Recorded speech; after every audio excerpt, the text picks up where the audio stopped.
The Galactic Senate made one fatal mistake. They assumed humans would conquer them with warships and firepower. They were wrong. We came bearing gifts instead. Smiles that disarmed them. Technology that dazzled them. Kindness that unraveled them. And by the time they realized the truth, that the most dangerous weapon in the universe wasn't a planet killer, but a helping hand, it was already too late. Because when humans are nice, that's when you should start running. Please wait.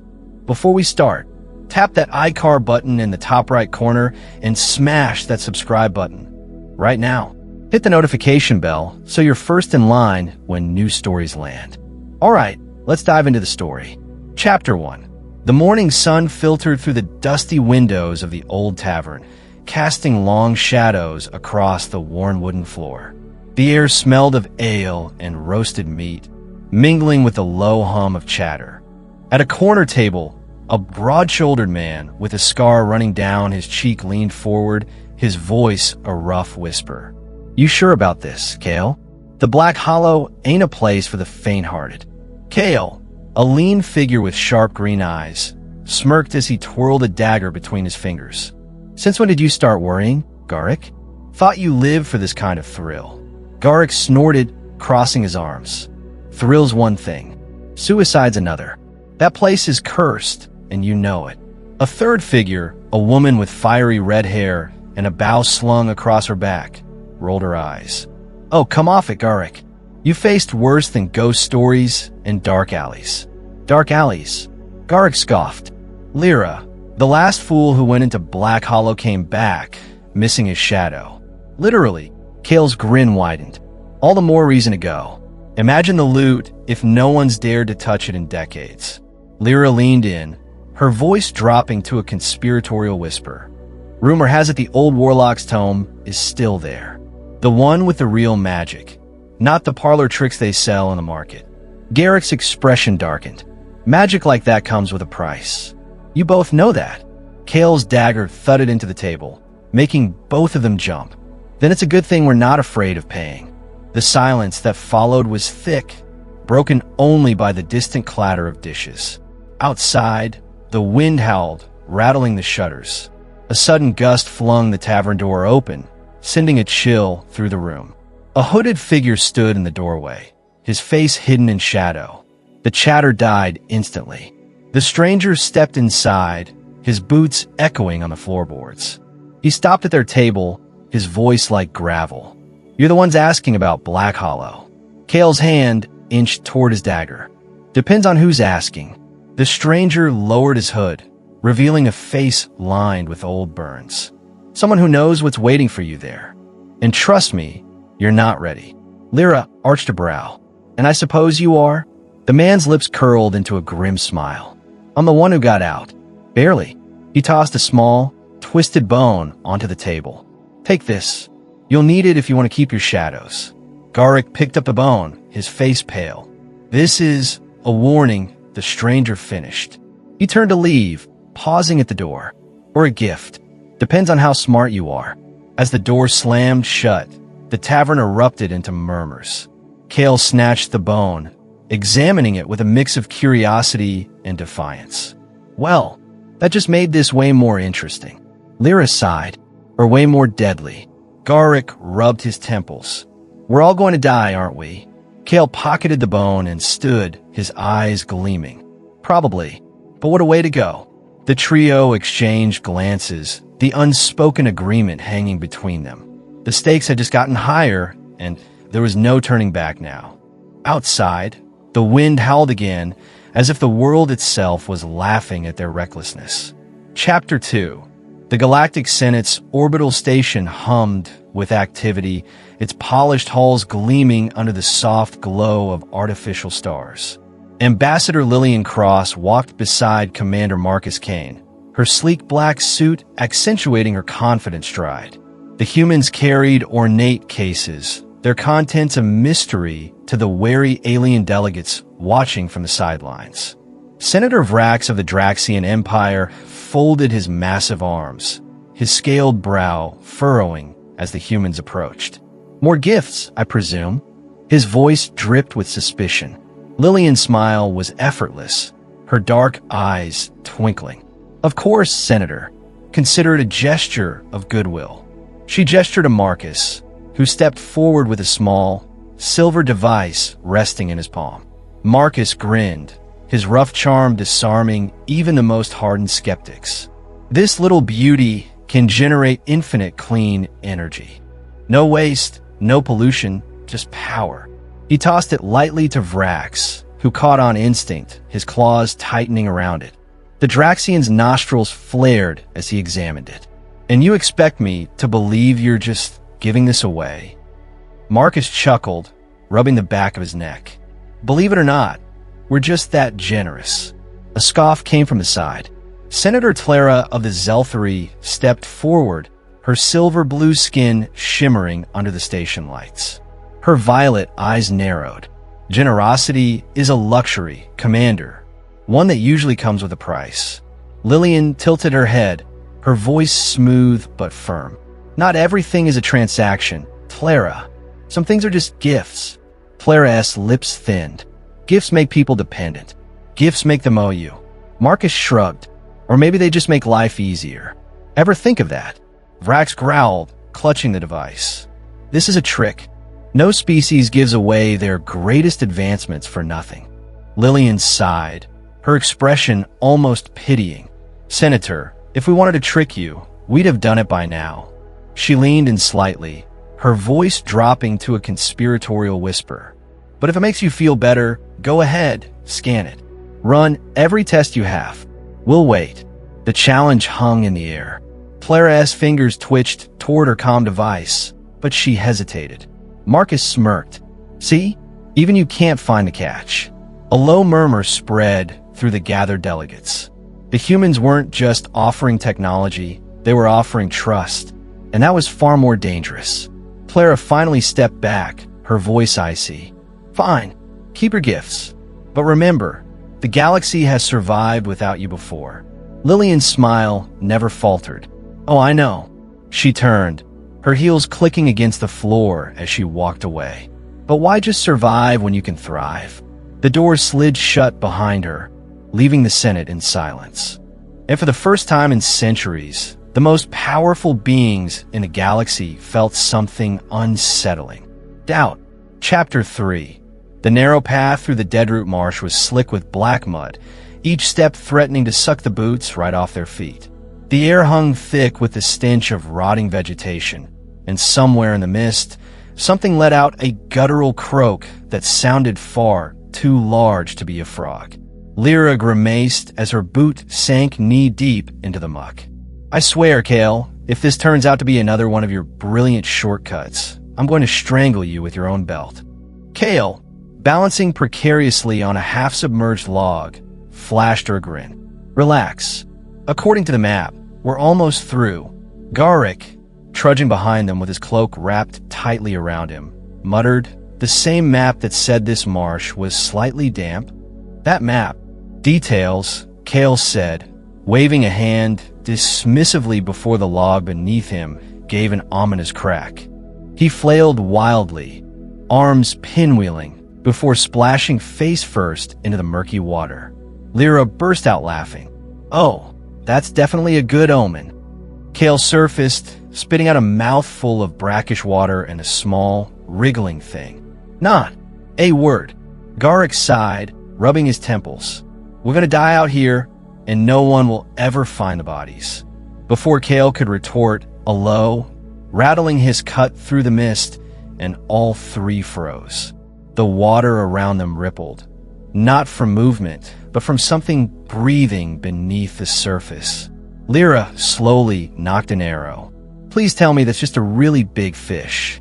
The hiss came again, closer this time. Then, with a sudden eruption of water, a sinuous shape lunged, a serpentine creature with milky white eyes and rows of needle-like teeth. "Moo!" Garrick bellowed, yanking Kale out of the way, just as the beast's jaws snapped shut where his head had been. Lyra lost her arrow, striking the creature's flank. It screeched, thrashing but didn't retreat. Instead, the water around them began to churn violently. Kale scrambled to his feet, dagger in hand. Oh, wonderful. It brought friends.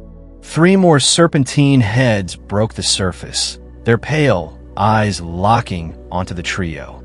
Garrick cursed, unsheathing his broadsword.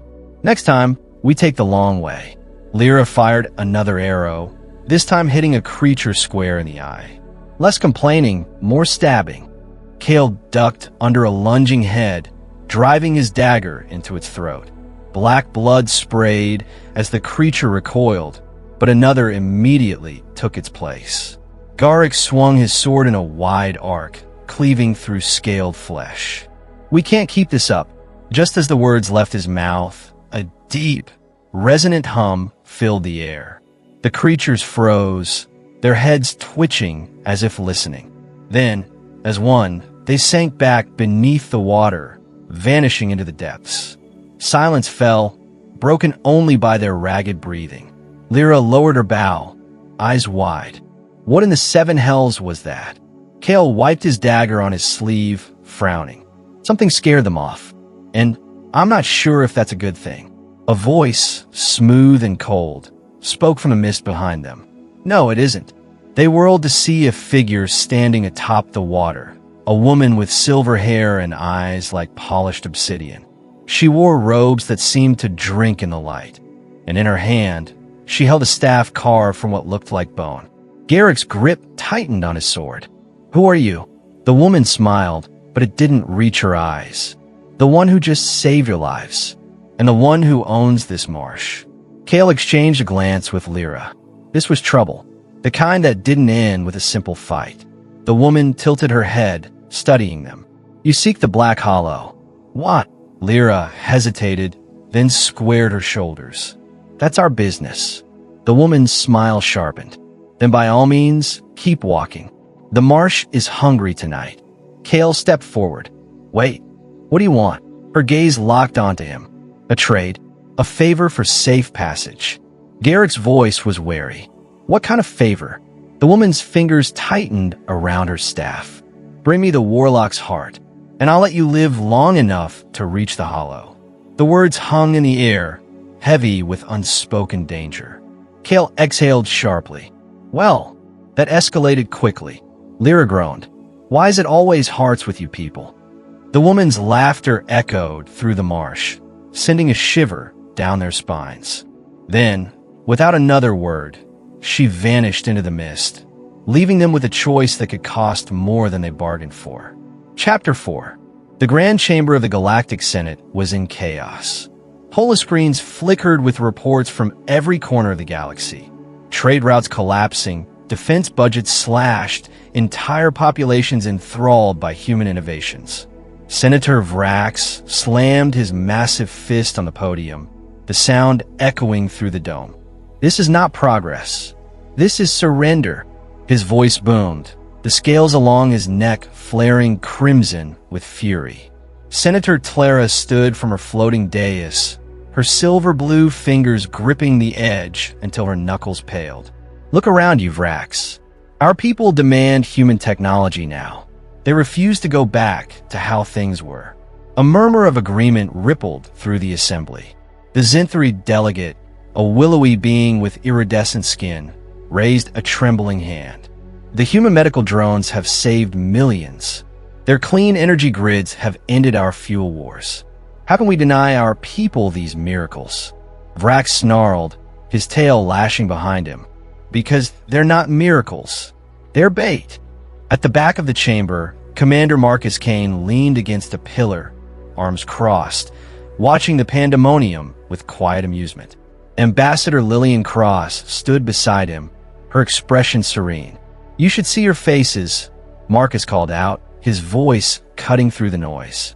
Like kids realizing the candy store gives out free samples, but only on the first visit. Clara whirled toward them, her violet eyes burning. "You think this is funny, human?" Lillian took a single step forward, the click of her heels silencing the room. "We think it's inevitable." She spread her hands. "Your economies are already dependent on our tech. Your militaries haven't upgraded in months, because why bother when our shields make yours obsolete?" A Draxian general stood abruptly, his armor clanking.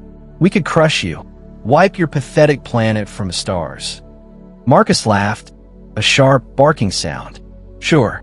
And then who fixes your reactors when they fail? Who patches your networks when they crash? He pushed off the pillar, his grin fading into something colder. Face it, you need us now.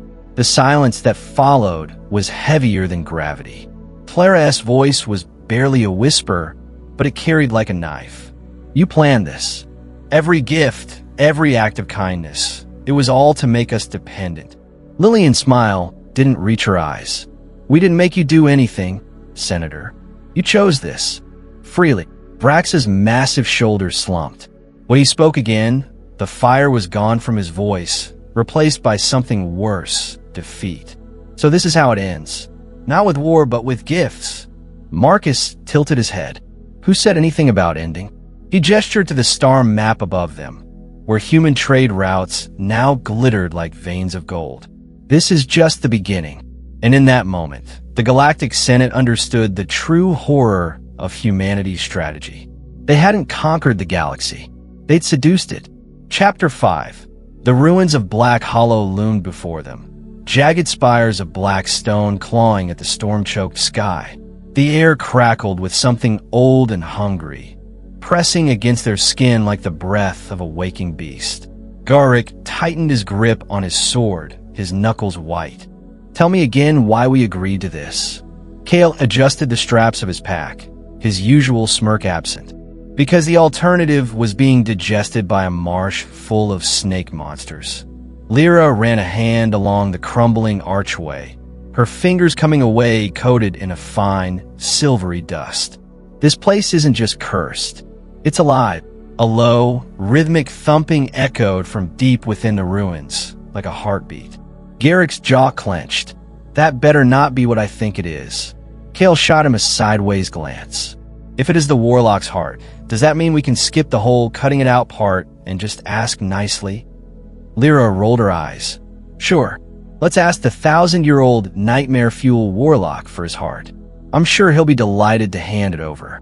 The ground beneath them trembled, and a gust of wind howled through the ruins, carrying whispers that slithered into their ears. Thieves. Hungry. Mine. Garrick spun, sword raised. Okay, that's definitely new. Kale drew his dagger, his voice uncharacteristically tense. When not alone, shadows pooled at the edges of the ruins, thickening into shapes, tall, gaunt figures with hollow eyes and 2 long fingers. They moved without sound, circling closer. Lyra knocked an arrow, her hands steady despite the cold sweat on her brow. Any bright ideas? Garrick exhaled sharply. Run.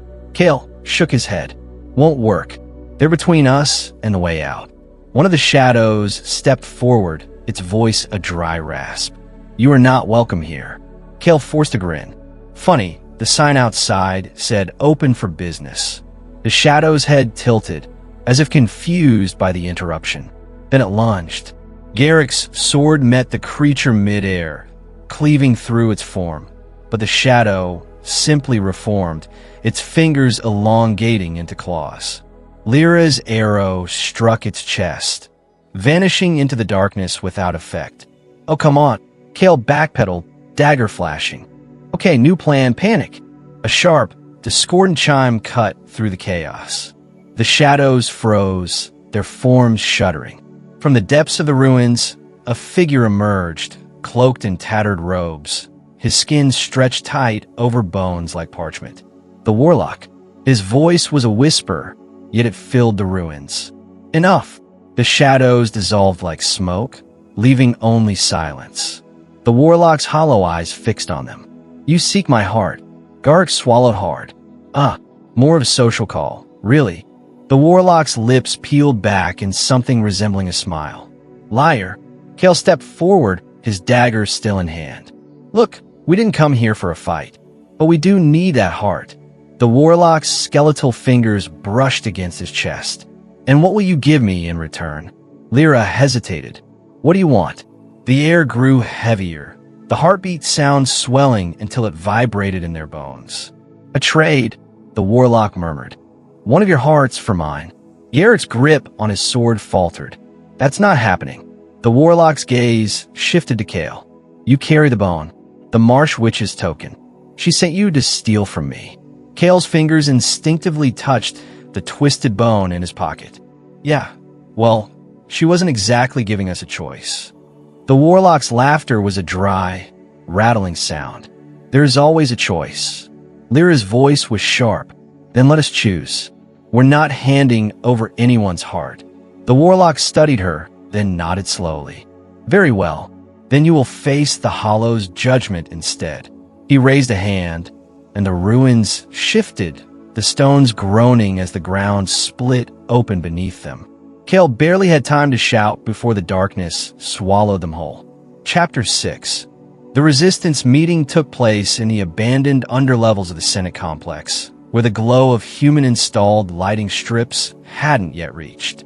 Clara's violet eyes burned with intensity as she addressed the dozen remaining free delegates from various species. We have one chance, she whispered, her voice cutting through the stale air. Cut off all human supply lines. Shut down their tech networks. It's the only way to break their hold. Senator Vrax growled low in his throat, his claws flexing. And when our people riot, when the hospitals fail and the power grids collapse. A Zelthari engineer slammed her fist on the rusted metal table. Better temporary suffering than permanent slavery. The door hissed open, and every head snapped toward the entrance. Commander Marcus Kane stood silhouetted in the doorway, his hands in his pockets. Wow, dramatic much? Clara's hand flew to her pulse pistol. How did you find your little clubhouse? Marcus sauntered in, kicking aside a loose pipe. You left a data trail, even my grandma could follow. He leaned against the wall, completely at ease. Seriously, you guys need better OPSEC. Vrax bared his fangs. We'll tear your empire apart with our bare hands. Marcus snorted. Which empire? The one that rebuilt your war-torn colonies? The one that feeds your starving systems? He pushed off the wall, his expression hardening. You're not freedom fighters. You're just the last rich guys mad you're not calling the shots anymore. Clara's pistol whined as it charged. We will never bow to humans. The lights suddenly flared to full brightness, revealing Ambassador Lillian Cross standing behind them, having entered through a hidden vent. Bow. She laughed, the sound like shattering glass. Who said anything about bowing? Every weapon in the room swung toward her. She didn't flinch. You misunderstand, Lillian continued, stepping forward. Her sleek suit reflected the harsh light as she spread her hands. We don't want subjects. We want partners. Marcus pulled a small device from his pocket and tossed it on the table. A hologram bloomed, showing thriving worlds, bustling trade hubs, and smiling alien faces. This is what we've built together in just 6 months. The Zelthari engineer's hand trembled as she reached out toward the image of her homeworld, clean and prosperous for the first time in centuries.